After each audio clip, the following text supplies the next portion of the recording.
Bonjour, bonjour chers collègues, bonjour, voilà, messieurs, dames, il y a pas mal de personnes plus jeunes, j'ai aussi des étudiants que j'ai vus, donc merci aussi aux organisateurs de m'avoir invité à présenter quelques éléments clés sur l'épidémiologie des cancers HPV induits.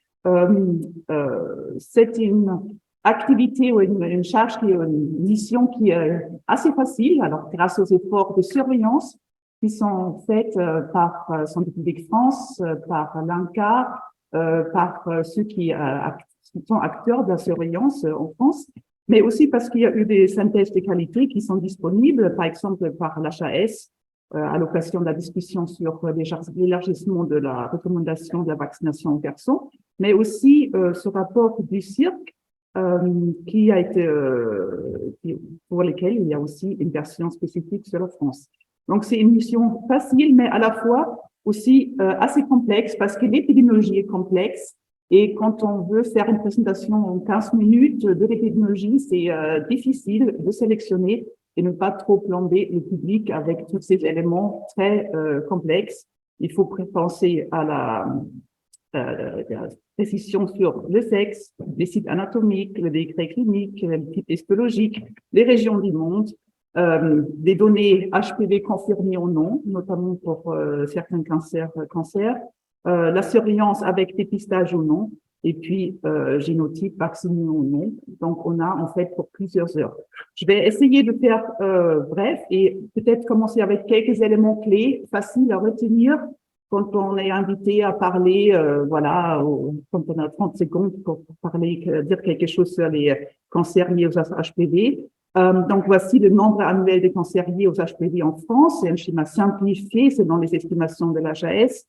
Donc, on a à peu près 3000 cas de cancer du col de l'utérus chez les femmes, plus 5000 cas donc, chaque année de cancer de l'anus et de la sphère ORL chez les femmes, plus environ 1500 cas de cancer ORL et de l'anus chez les hommes.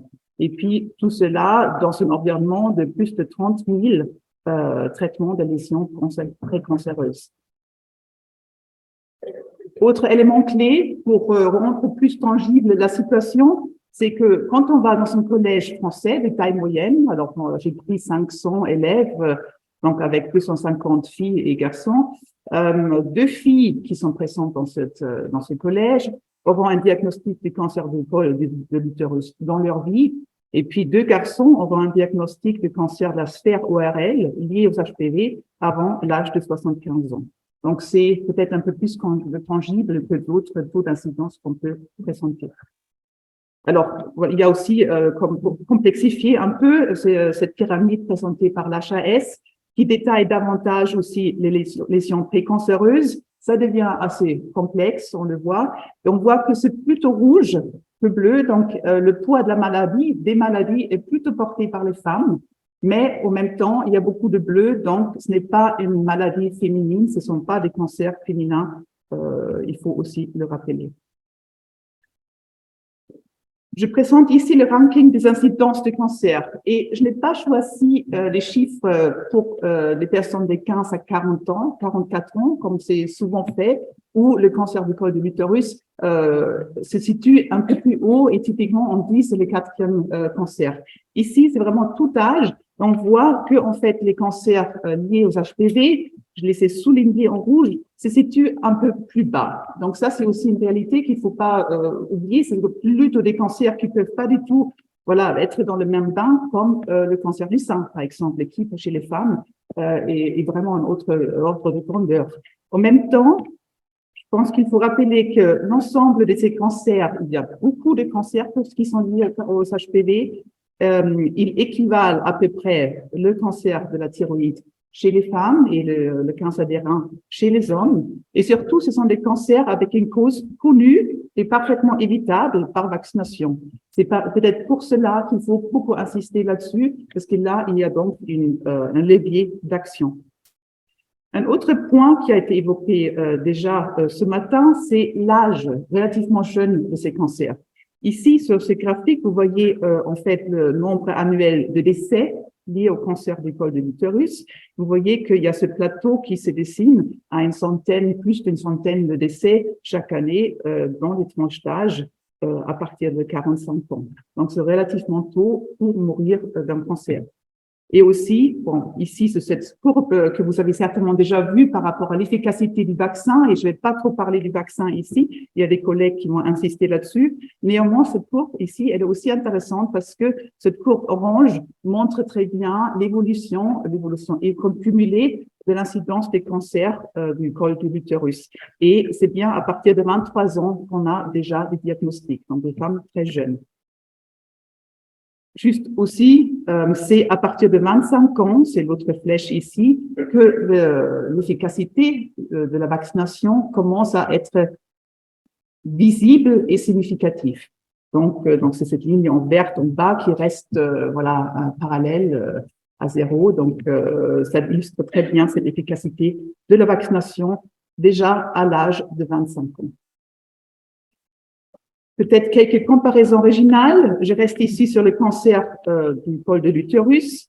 Il y a aussi la carte de la France à droite en haut. En vert, ce sont des régions ou des départements qui ont une incidence inférieure à la moyenne nationale. En rouge, orange, ce sont des régions avec des départements avec une incidence supérieure. Et on voit que dans les encadrés, en fait, ce sont les territoires outre-mer qui ont une incidence beaucoup plus élevée, en rouge, donc avec à peu près 30% d'incidence augmentée dans ces territoires. Il y a aussi ces chiffres qui sont issus des différents registres de cancer, parce que ce sont surtout des registres du cancer qui peuvent produire ces données. Vous voyez ici encadré la Martinique, la Réunion, avec des incidences élevées jusqu'à 17 en incidence ajustée. Mais il y a aussi Martinique, une estimation plus récente qui montre une incidence plus faible. Donc, il y a bien eu probablement aussi une réduction au fil du temps. Mais au total, avec des incidences qui restent supérieures à la moyenne nationale. Pourquoi? C'est une bonne question. Alors, on sait qu'il y a une prévalence d'infection HPV qui est plus élevée. Il y a une contribution plus importante des génotypes oncogènes à cette prévalence des infections. C'est pas parfaitement clair pourquoi. Est-ce que c'est une dynamique, voilà, un peu par hasard qui s'est installée, ou est-ce qu'il y a aussi un lien immunologique par des types HLA? Ce sont des hypothèses qui sont avancées. En conséquence, il y a donc cette incidence qui est élevée. Et puis, dans ces territoires, en fait, le cancer du col de l'utérus se situe à 2e place, pas à 4e place, mais à 2e place pour les femmes. Regardons donc du coup un peu dans le monde. Alors, en haut à gauche, vous avez en bleu l'incidence du cancer du col de l'utérus, et puis en rouge la mortalité. Vous voyez, donc c'est bien les territoires outre-mer, alors Martinique, Guadeloupe, Guyane, se situent dans un contexte plutôt Amérique latine, où l'incidence est plus élevée qu'en Europe. On voit aussi que en Afrique, les incidences sont les plus élevées. Probablement, alors il y a plusieurs facteurs, hein, mais le VIH, l'infection VIH, qui joue certainement un rôle. Probablement aussi la parité. Et vous voyez aussi que, alors à droite, en bas, ces évolutions, désolé, cette barre qui bloque un petit peu la vue. Je ne sais pas si je peux la déplacer, sinon c'est pas grave, je vous personne. Vous voyez les évolutions depuis 2000.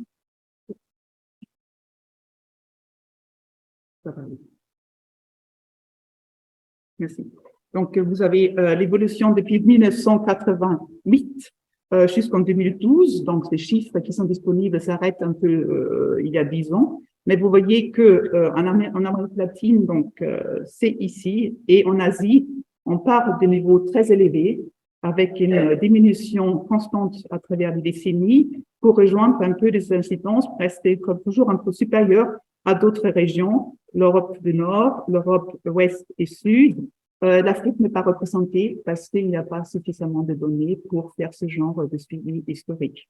Alors, pourquoi en Asie cette diminution? D'ailleurs, vous voyez bien la Chine qui a un niveau relativement faible. Là aussi, éventuellement, la parité qui semble jouer un rôle important. Et puis aussi, bien sûr, les pratiques de dépistage et de traitement de lésions précancéreuses. La vaccination, aujourd'hui, probablement, ne joue pas encore un rôle dans ces chiffres, puisqu'on s'arrête à 2012. Alors, il faut quand même mettre en garde sur la qualité de ces données, parce que d'habitude, ce sont des populations urbaines qui sont couvertes. Toutes ces données dépendent du système de dépistage, qui ne sont pas du tout comparables. Et on peut juste dire que probablement la pratique des autotests HPV et puis aussi la vaccination vont bien sûr entraîner un changement assez important de tous ces chiffres, où il sera très intéressant de suivre tout cela de près dans les années à venir.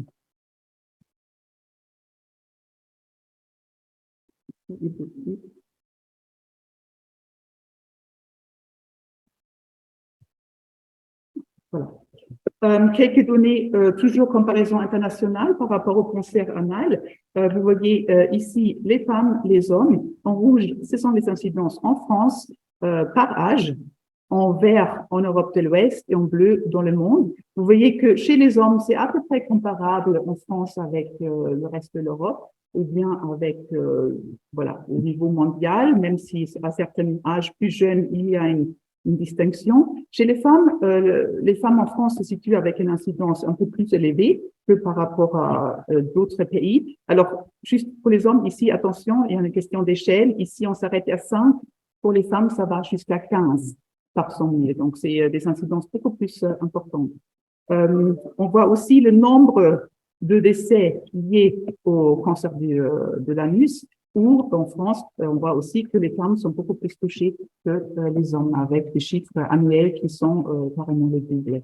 Donc, bien sûr, on peut parler des pratiques intimes. On peut aussi rappeler que tout cela dépend de la pratique de dépistage, des traitements de lésions précancéreuses et aussi des effets de surveillance qui, bien sûr, rendent la France pas du tout comparable avec le reste du monde.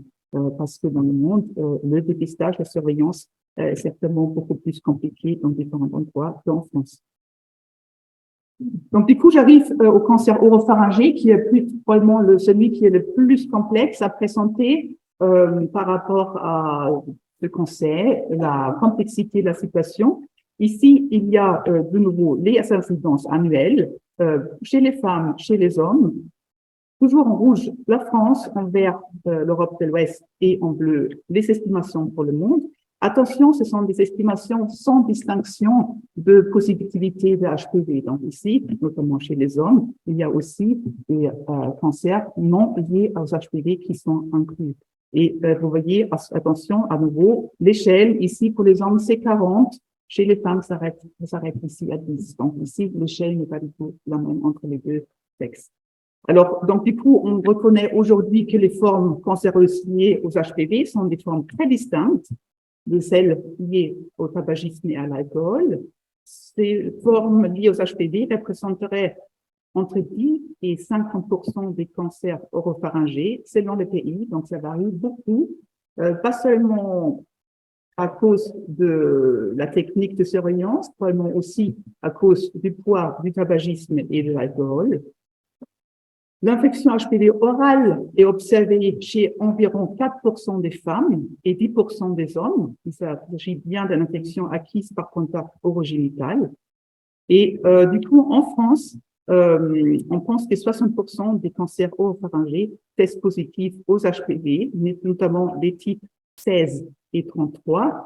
Là aussi, les estimations varient beaucoup entre les pays, entre les études, peut-être aussi par technique. Et donc, pour l'instant, ce sont des données sur lesquelles il faut rester peut-être un peu prudente. Il n'y a pas de stade précancéreux établi. Peut-être on va apprendre aujourd'hui lors du colloque que les choses avancent.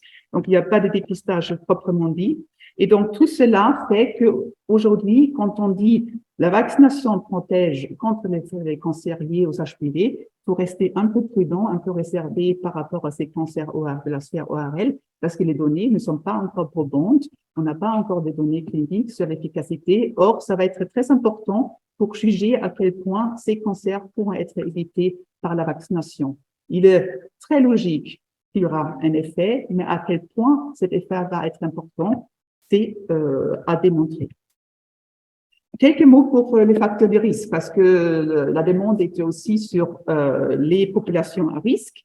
Je l'ai distingué en fonction infection par génotype à risque, etc., pour voir un peu plus clair. Pour l'infection, c'est clair, l'infection prévalente, donc c'est clairement l'âge, avec plus de 25% des personnes infectées à moins de 25, à l'âge de moins de 25 ans, 10% au-delà de 35%. Cette infection est beaucoup plus probable quand on a un partenaire intime infecté, actuellement infecté, donc c'est 75%. Quand on est infecté VIH, il y a plus de 80% de prévalence. Pour les infections par génotype à risque, là, c'est bien sûr le partenaire intime avec une lésion, puisque les génotypes à risque sont plus présentes chez des personnes avec une lésion, alors précancéreuse, ou bien cancer. Le nombre augmenté ou élevé de partenaires intimes augmente la probabilité de rencontrer un génotype cancérogène. C'est ça, voilà, c'est un peu le mécanisme probabilistique qui augmente ce risque d'infection par génotype cancérogène. Pour l'origine d'Om-Tom, Afrique subsaharienne, alors je mets un point d'interrogation, c'est un peu difficile, comme je vous ai dit, on ne sait pas exactement pourquoi, mais il faut y penser que quand on est originaire, c'est-à-dire qu'on a vécu son adolescence, sa jeunesse, sa jeune vie d'adulte dans un pays où la prévalence de portage de génotypes à risque est élevée, mais on va emmener, transporter ce risque pour le reste de la vie par rapport au cancer du col de l'utérus. Donc ça, il faut peut-être aussi penser que c'est vraiment l'origine où on a passé sa jeunesse qui va définir un peu ce risque. Et bien sûr, l'absence de vaccination va devenir un facteur de risque. Persistance de l'infection, on sait que c'est la parité, la pilule contraceptive, d'autres facteurs hormonels, le tabagisme, mais aussi à nouveau on rencontre les VIH.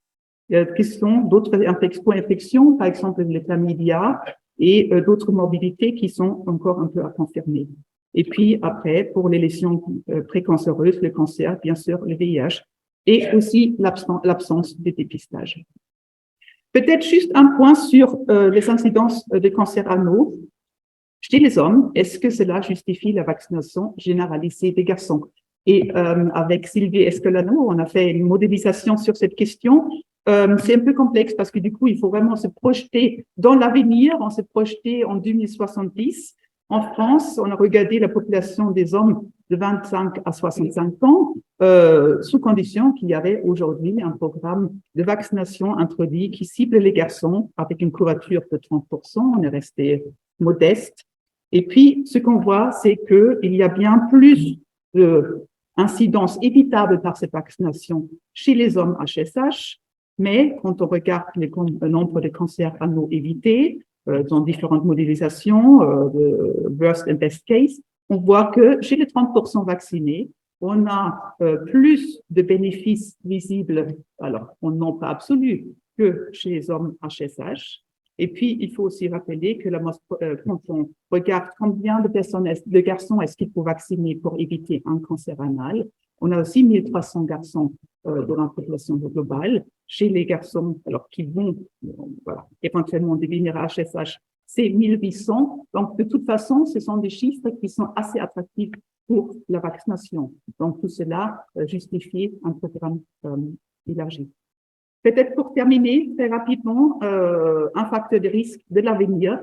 Centre public France a illustré les inégalités face à la vaccination, avec la probabilité d'être vacciné qui est 20% inférieure chez les filles qui vivent dans une famille avec grande précarité individuelle, moins 2 à moins 7 selon l'essence économique de la commune de résidence. Et il faut s'attendre à ces inégalités face à la vaccination vont se traduire dans 15 ans dans la probabilité d'être atteinte par un cancer qui serait donc plus 20% pour les filles qui vivent, qui grandissent dans un contexte de précarité.